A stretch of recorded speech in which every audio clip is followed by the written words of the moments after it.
الحمدللہ رب العالمین، الصلاۃ والسلام علیکہ سید الانبیاء خاتم المرسلین۔ لاکھوں کروڑوں درود و سلام ہو تاجدار مدینہ سرور کونین رحمت للعالمین حضرت محمد مصطفیٰ صلی اللہ علیہ وآلہ وسلم پر، آپ کی پاک آل اطہر پر، صحابہ کرام اجمعین پر۔ معزز حاضرین، السلام علیکم ورحمۃ اللہ وبرکاتہ۔ آج ہم تاریخ اسلام کے ایک ایسے باب کا تذکرہ کرنے جا رہے ہیں جسے سن کر دل غمگین ہو جاتا ہے، آنکھیں اشکبار ہو جاتی ہیں اور ایمان تازہ ہو جاتا ہے۔ یہ وہ باب ہے جس میں صبر، استقامت، حق گوئی اور اللہ پر کامل بھروسے کی عظیم مثالیں موجود ہیں۔ آج کا موضوع ہے کوفہ میں ابن زیاد کے سامنے حضرت زینب کا تاریخی موقف۔ سامعین کرام، واقعہ کربلا صرف ایک جنگ کا نام نہیں بلکہ یہ حق اور باطل کے درمیان ایک ایسا فیصلہ کن مرحلہ تھا جس نے قیامت تک آنے والے مسلمانوں کو یہ سبق دے دیا کہ حق کی خاطر ہر قربانی دی جا سکتی ہے مگر باطل کے سامنے سر نہیں جھکایا جا سکتا۔ 10 محرم کو میدان کربلا میں حضرت امام حسین اور ان کے باوقار ساتھی شہید ہوئے۔ اہل بیت کی خواتین اور بچے قید کر لیے گئے، خیمے جلا دیے گئے، سامان لوٹ لیا گیا، اور اس آزمائش کے باوجود اللہ تعالیٰ نے اہل بیت کے دلوں میں ایسا صبر عطا فرمایا کہ دنیا حیران رہ گئی۔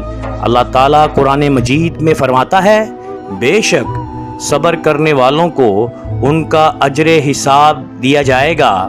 ناظرین، یہ وہ وقت تھا جب بظاہر دشمن اپنی فتح پر خوش تھا، لیکن حقیقت میں تاریخ کی سب سے بڑی اخلاقی فتح اہل بیت کے حصے میں آ رہی تھی۔ قافلہ اسیران اہل بیت کو کربلا سے کوفہ کی طرف روانہ کیا گیا۔ راستے بھر لوگوں نے مختلف رد عمل کا اظہار کیا۔ کہیں لوگ روتے تھے، کہیں حیران کھڑے رہتے تھے، اور بہت سے لوگ حقیقت سے بے خبر تھے۔ حضرت زینب نے اس مشکل ترین وقت میں نہ گھبراہٹ کا اظہار کیا اور نہ نا امیدی کا۔ آپ نے ہر حال میں اللہ پر بھروسہ رکھا، اہل بیت کے بچوں کی دلجوئی فرمائی۔ جب قافلہ کوفہ کے قریب پہنچا تو لوگوں کا ایک بڑا ہجوم جمع ہو گیا۔ بہت سے لوگ اس وقت جان سکے کہ یہ عام قیدی نہیں، رسول اللہ صلی اللہ علیہ وآلہ وسلم کے نواسے کے اہل بیت ہیں۔ تاریخی روایات میں آتا ہے کہ کئی لوگوں کی آنکھوں سے آنسو جاری ہو گئے۔ حضرت زینب نے لوگوں کو نصیحت فرمائی کہ صرف رونا کافی نہیں، حق کو پہچاننا اور اس پر ثابت قدم رہنا ضروری ہے۔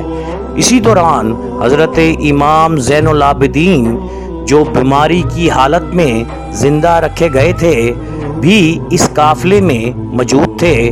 آپ کی موجودگی اس بات کی دلیل تھی کہ اہل بیت کی نسل اور دین کا پیغام باقی رہے گا۔ محترم سامعین کرام، اب کوفہ کے گورنر عبید اللہ ابن زیاد نے حکم دیا کہ اسیران کو اس کے دربار میں پیش کیا جائے۔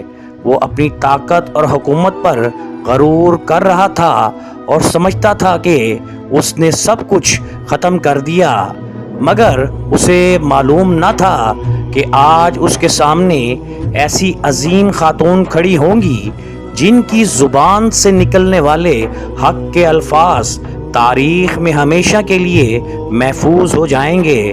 حضرت زینب نے اپنی شخصیت، وقار، صبر اور اللہ پر کامل یقین کے ذریعے یہ ثابت کیا کہ طاقت صرف لشکر اور حکومت کا نام نہیں بلکہ اصل طاقت ایمان، سچائی اور اللہ پر بھروسہ ہے۔ آج بھی جب مسلمان حضرت زینب کے صبر کو یاد کرتے ہیں تو انہیں یہ سبق ملتا ہے کہ مصیبت کتنی ہی بڑی کیوں نہ ہو، اگر بندہ اللہ سے تعلق مضبوط رکھے تو وہ کبھی شکست نہیں کھاتا۔ آئیں اللہ کے حضور دعا کرتے ہیں، اے اللہ ہمیں قرآن اور سنت کی روشنی میں حق کو پہچاننے اور اس پر عمل کرنے اور ہر حال میں صبر استقامت اختیار کرنے کی توفیق عطا فرما۔ ہمیں اہل بیت رسول صلی اللہ علیہ وآلہ وسلم کی محبت، ادب اور ان کے پاکیزہ کردار سے سبق لینے والا بنا، آمین یا رب العالمین۔ معزز ناظرین، گزشتہ حصے میں ہم نے کربلا سے کوفہ تک اہل بیت کے سفر کا ذکر کیا۔ اب ہم اس مرحلے پر پہنچے ہیں جب اسیران اہل بیت کو عبید اللہ ابن زیاد کے دربار میں پیش کیا گیا۔ یہ دربار طاقت، غرور اور ظلم کی علامت تھا، لیکن اسی دربار میں حق، صبر اور عزت کی ایسی آواز بلند ہوئی جسے تاریخ کبھی فراموش نہیں کر سکتی۔ روایات کے مطابق حضرت زینب نہایت وقار اور ثابت قدمی کے ساتھ دربار میں داخل ہوئیں۔ آپ نے اپنے آپ کو اللہ کے سپرد کر رکھا تھا۔ ابن زیاد نے تکبر کے ساتھ اہل بیت کی طرف دیکھا اور حضرت زینب کو مخاطب کرتے ہوئے کہا، تم نے دیکھا کہ اللہ نے تمہارے بھائی اور تمہارے اہل بیت کے ساتھ کیا کیا؟ یہ سوال دراصل طعنہ اور تمسخر کے انداز میں تھا۔ حضرت زینب نے بغیر کسی خوف کے جواب دیا، میں نے اللہ کی طرف سے خیر اور خیر ہی دیکھا۔ یہ وہ لوگ تھے جن کے لیے اللہ نے شہادت مقدر فرمائی تھی، لہٰذا وہ اپنے مقتل کی طرف بڑھ گئے۔ عنْ قریب اللہ تمہیں اور انہیں ایک جگہ جمع کرے گا، پھر تمہارے اور ان کے درمیان فیصلہ ہوگا۔ اس دن دیکھ لینا کامیابی کس کے حصے میں آتی ہے۔ محترم سامعین، غور کیجئے، یہ جواب کسی کمزور انسان کا نہیں تھا، بلکہ ایک ایسی با ایمان خاتون کا تھا جن کے سامنے دنیا کی ہر طاقت بے بس ہو گئی۔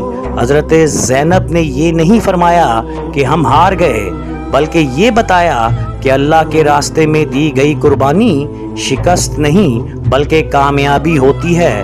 قرآن کریم میں اللہ فرماتے ہیں، اور جو لوگ اللہ کی راہ میں قتل کیے گئے انہیں مردہ نہ کہو بلکہ وہ زندہ ہیں، لیکن تم شعور نہیں رکھتے۔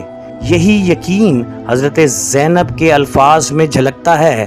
روایات میں آتا ہے کہ ابن زیاد حضرت امام زین العابدین کی طرف متوجہ ہوا اور پوچھا، یہ کون ہے؟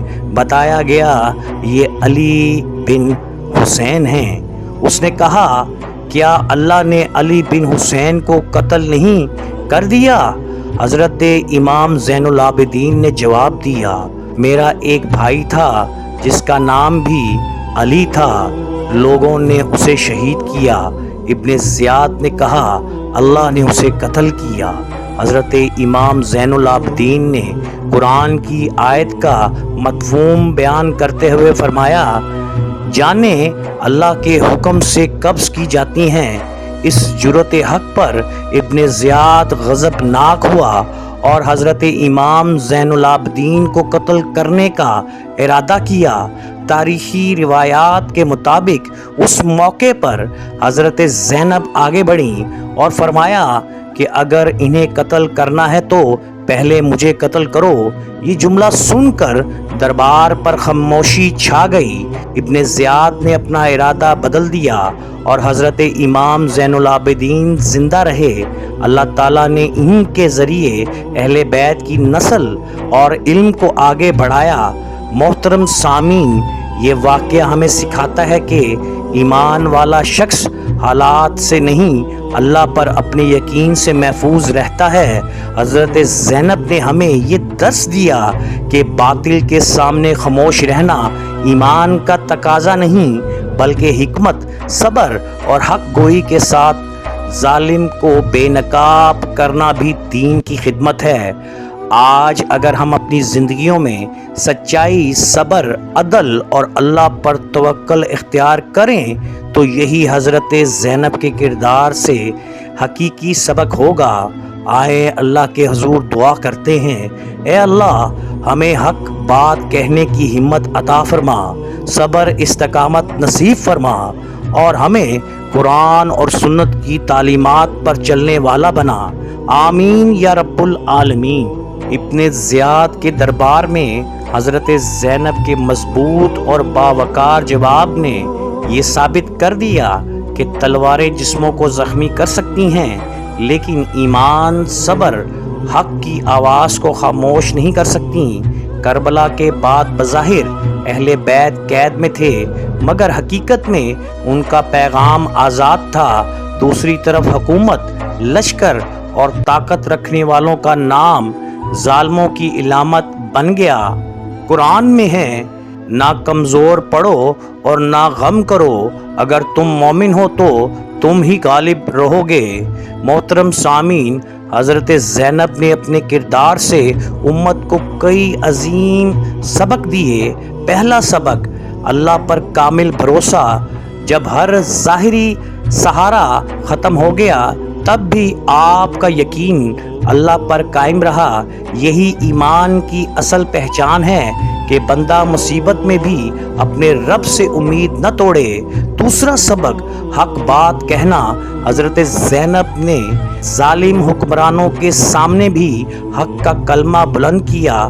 ہمیں بھی زندگی میں سچائی، انصاف اور دیانتداری کو اختیار کرنا چاہیے مگر حکمت، اخلاق اور شریعت کے دائرے میں رہ کر۔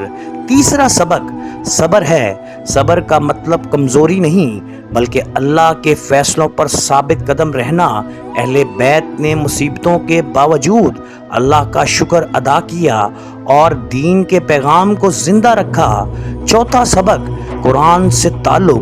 اہل بیت کی زندگی قرآن کی تعلیمات کا عملی نمونہ تھی۔ اگر ہم بھی قرآن کو سمجھ کر اس پر عمل کریں تو ہماری زندگی بدل سکتی ہے۔ محترم ناظرین، محترم حاضرین، کربلا ہمیں نفرت نہیں بلکہ عدل، تقوی، صبر، اخلاص اور اللہ کی رضا کے لیے قربانی کا درس دیتی ہے۔ یہی وہ پیغام ہے جسے ہر مسلمان کو اپنی زندگی میں اپنانا چاہیے۔ اپنے دلوں کا جائزہ لیں، کیا ہم نماز کی پابندی کرتے ہیں؟ کیا ہم والدین کے حقوق ادا کرتے ہیں؟ کیا ہم جھوٹ، غیبت، حسد اور ظالم سے بچتے ہیں؟ اگر نہیں تو آج عہد کریں کہ ہم اپنی زندگیوں کو قرآن اور سنت کے مطابق گزارنے کی کوشش کریں گے۔ آخر میں دعا کرتے ہیں، اے اللہ ہمیں حق کو حق سمجھ کر اس پر چلنے کی توفیق عطا فرما اور باطل کو باطل سمجھ کر اس سے بچنے کی توفیق عطا فرما۔ اے اللہ ہمارے دلوں میں رسول اللہ صلی اللہ علیہ وآلہ وسلم کی محبت، اہل بیت کی محبت اور صحابہ اکرام اجمعین کی محبت پیدا فرما۔ اے اللہ امت مسلمہ کی مغفرت فرما، بیماروں کو شفائے کاملہ نصیب فرما، بے روزگاروں کو حلال رزق عطا فرما، قرض داروں کے قرض ادا فرما، ہمارے والدین پر رحم فرما اور ہمیں ایمان پر زندہ رکھ اور ایمان پر ہی دنیا سے رخصت فرما۔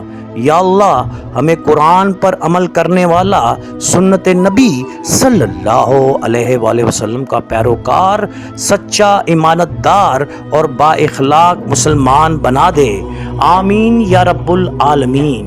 محترم ناظرین کرام، میری پیاری اسلامی بہنوں، اگر یہ بیان آپ کے دل کو پسند آیا ہو اور اس سے آپ کے علم اور ایمان میں اضافہ ہوا ہو تو اسے دوسروں تک ضرور پہنچائیں تاکہ زیادہ سے زیادہ لوگ تاریخ اسلام سے سبق حاصل کر سکیں۔ اللہ تعالی ہم سب کو دین کی صحیح سمجھ عطا فرمائے۔ اپنے بھائی عاطف کو اجازت دیجیے گا اور اگلی نشست کے لیے اپنے بھائی عاطف کو یاد رکھیے گا۔ السلام علیکم ورحمۃ اللہ وبرکاتہ۔